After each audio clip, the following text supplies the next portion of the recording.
Go. Good morning. I'm just starting off my talk with this postcard because we are advocating for our migrant brothers and sisters. And in this postcard, it says, "We migrants are still here, Matamoros. Nosotros los inmigrantes todavía estamos aquí." The reason I start with this is I feel that it's very, very important to advocate, and I spend a lot of hours here in my little office advocating for our brothers and sisters. If you see here right now, we have over 600 cards, and I'm going to pick up some more because the policies that are in place are just horrible. I've been working on migration for many, many years, and these last 2 years have been really, really tough. It has really hurt people. They started taking children from their parents more than ever. Then they started also stopping people from even asking for asylum. So I wanted to point out that there's this, it's been tough on the migrants and everyone. So one of my favorite things to sustain me is this verse. And it says, "I can do all things through Christ who strengthens me," Philippians 4:13. And I changed it to, "We can do all things through Christ who strengthens us." Because I see the light of each migrant in our brothers and sisters, our migrant brothers and sisters. I see Christ in them, and that is how we can do our work. I'm going to go back to this card because of these policies here. What had happened was, in the beginning, about 2 years ago, they started splitting families, taking the children away. And then the other thing they started doing was started to put, not allow people to come to the United States. It was called metering. There were people on the bridge waiting, and they would wait 2-3 days. So that's where we started going to the bridge and asking, what food do you need? What are the needs you need? So they could wait there on the bridge. And my husband and I and some other groups would go and do that, and we were kind of paying for all that out of our pocket. Then they changed the laws, and instead of metering, they said, "You have to be in the other side in Matamoros, and we'll call you by numbers." Then the numbers started getting bigger, like 50 people. After that, we started to document things on video and talk about it. And people, United Methodist and other groups, started deciding that they wanted to help, and we started a ministry. But what happened, it got bigger than that. They said, "You know what? We're not going to let you go. We're going to call you a different way," and it was called Migrant Protection Protocol, MPP, which is a horrible policy. People are in Mexico in horrible conditions. They're not getting a lot of help from the government, really none. So groups started to help. I picked up on the medical piece where I would take people to the doctor or to get medical help. And for a long time, we didn't have any groups there, but then doctors came through. So we've been trying to do this as United Methodist and United Methodist women doing this work, but now it's grown to a bigger thing, which I'm very, very thankful. So I'm going to do this video in 2 pieces. First is what we do at home, which is advocate and work with the people at the camp to advocate. The other thing that we spend some time with is the time of taking stuff to Mexico. And I'm going to show you what we're doing at home, and then I'll show you a video. We'll do a video in Matamoros at the camp. So here is really an area where we get things in. It's like our staging area. Things come in. If you notice, a lot of medical stuff we advocate for medical stuff, and then a lot of really basic stuff that babies need. And here we pack it up. I get calls yesterday, a newborn was born, so they call me up and I'm going to be taking stuff. And then over here is the stuff we are going to take today. We're going to take this today. Pedialyte, it's extremely hot. The conditions are bad. I'm going to talk right now real quickly because I'm going to show you the camp in a little while in the next video. But I'm going to talk real quickly. The conditions in Mexico are bad. It's very hot. We've had a hurricane. There's no basic stuff. There's no basic running water. They have to bring it in trucks. The restrooms are horrible. There's no electricity. It's very, very primitive.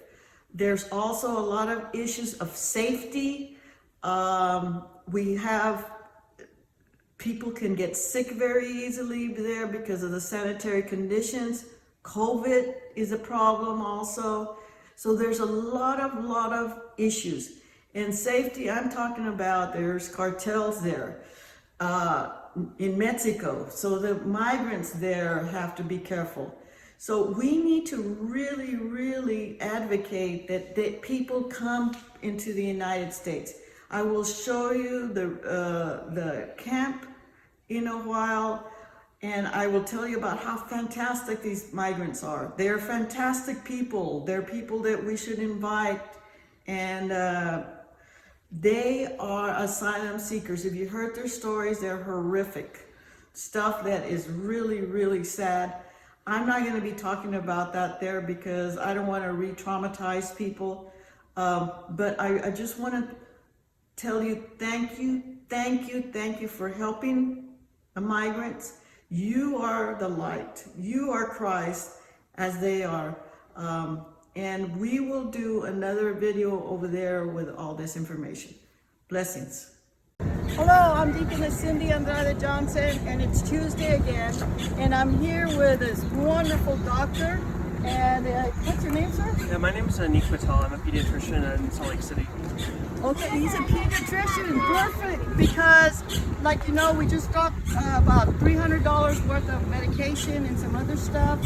And what we're going to ask is for more funds for medication and like bands for legs and something to eat. But also they're asking, and I'll put it on the Amazon wish list, and if you send me funds I can buy.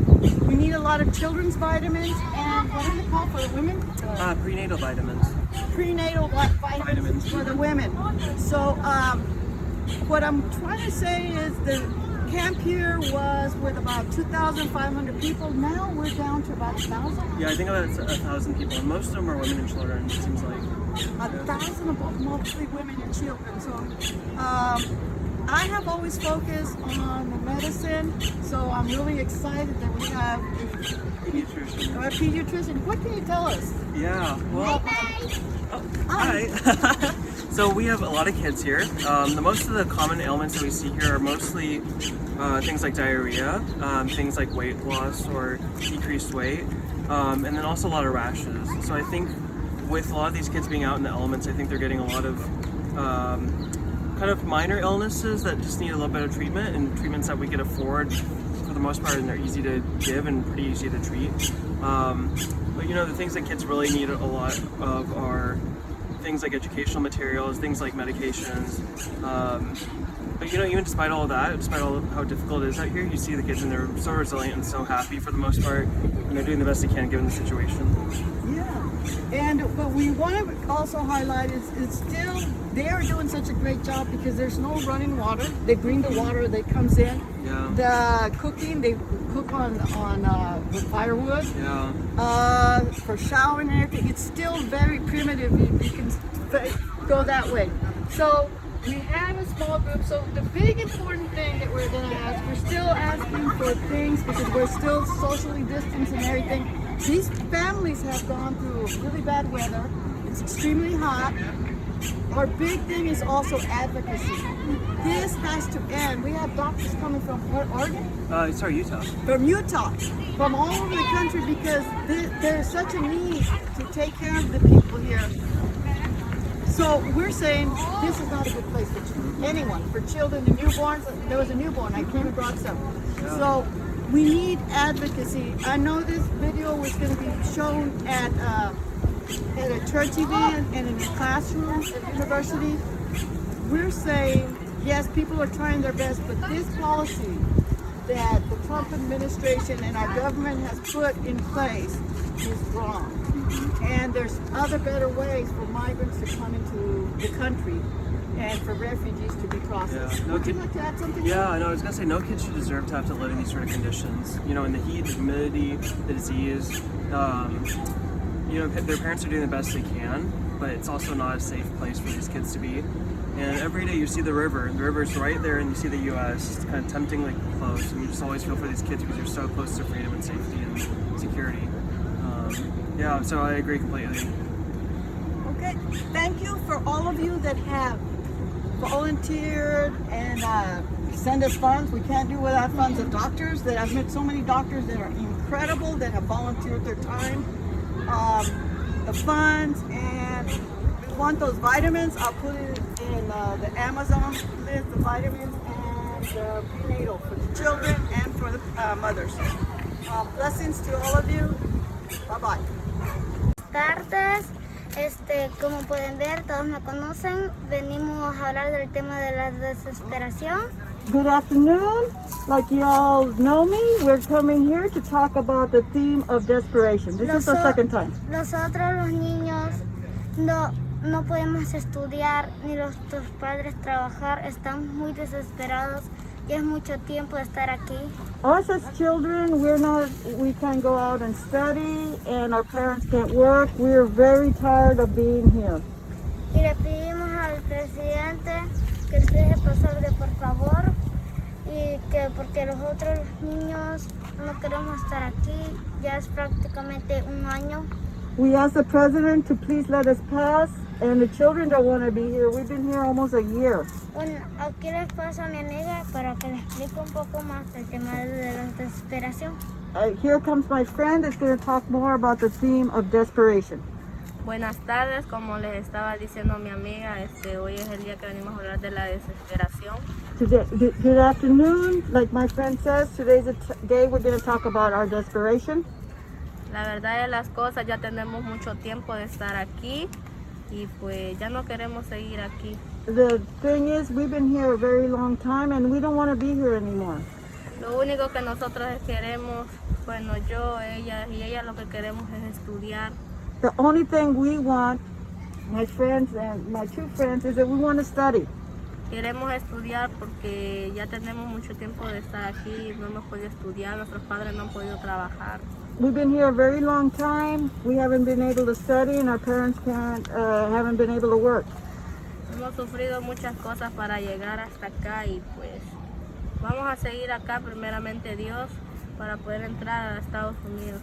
We've gone through a lot to get to this place and suffered through a lot, and we're here so that we can go to the United States. Por favor, señor presidente, nosotros no queremos ir a hacer daño a su país. Lo único que queremos es un mejor futuro. President, we don't want to go and make harm in the United States. What we want is a better future.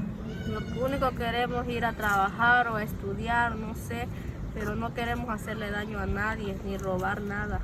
All we want to do is work and study. We don't want to do anything. We don't want to steal. We don't want to do anything wrong. Yo sé que hay personas malas, pero también hay personas buenas y no todos somos iguales. I know there's some bad people and there's some good people, but we're not all alike.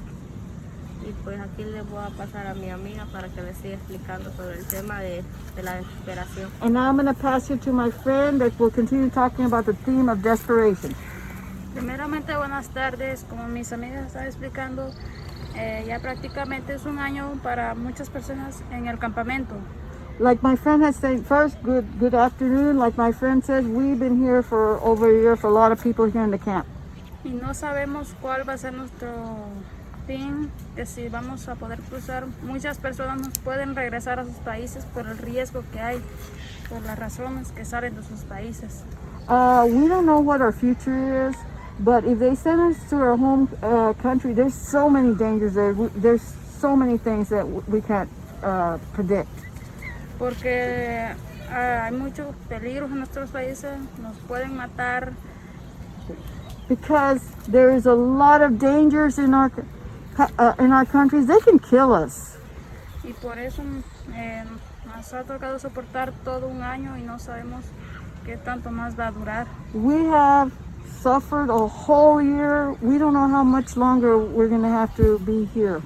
Y nosotros solo queremos una oportunidad para poder cruzar y salir de ese lugar. We just want an opportunity to cross and leave this area.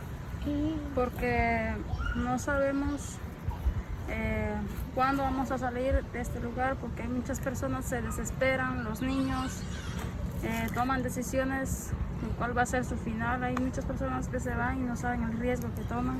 We don't know what's going to happen, and a lot of people are taking, because they are so desperate, are taking some chances, and they don't know what their chances are in whatever they do.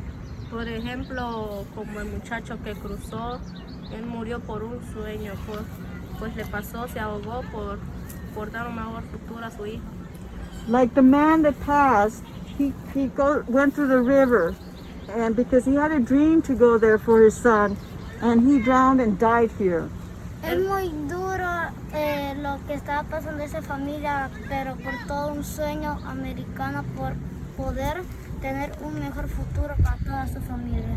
It's very hard what happened to this family, but they had that dream to go to the United States, and he died, and it's very, very devastating for the family. Es muy doloroso lo que la familia está pasando ahorita, bueno, también para todos, porque él era una gran persona, pero It is very, very hurtful for his family and for our whole camp. porque él cruzó ese río por darle un mejor futuro a su hija, He crossed that river to give a better future for his por un daughter, sueño, for a dream. y pues la verdad de las cosas no queremos pasar eso todos, pero por favor, señor presidente, se lo pedimos, señor presidente, nosotros no queremos hacerle daño a nadie. We don't want to go through that fate. President, we don't want to hurt anyone. Please help us. Y muchas gracias y espero que puedan ver este video, por favor, y que cada quien que lo vea, que Dios los bendiga. Y muchas gracias por ponerlos atención un ratito. Thank you very much, and everyone that's watching this video. And yo voy a ponerme en el video ahorita porque quiero decir algo. I'm going to get in the video right now because I want to say something. These young people have suffered, and they shouldn't even be talking about death and dreams and their parents. To hear this is inhumane. That they know about a death, and because a dream, because they just had to get from one place to another. They had to just get to the United States. They've been waiting for over a year. For over a year, they have done what they're supposed to do. It is now desperation. The heat, the hurricane, COVID, all these things. Hearing these things that these young people have to endure is heartbreaking. No one in this world should go through this. Thank you. Bye.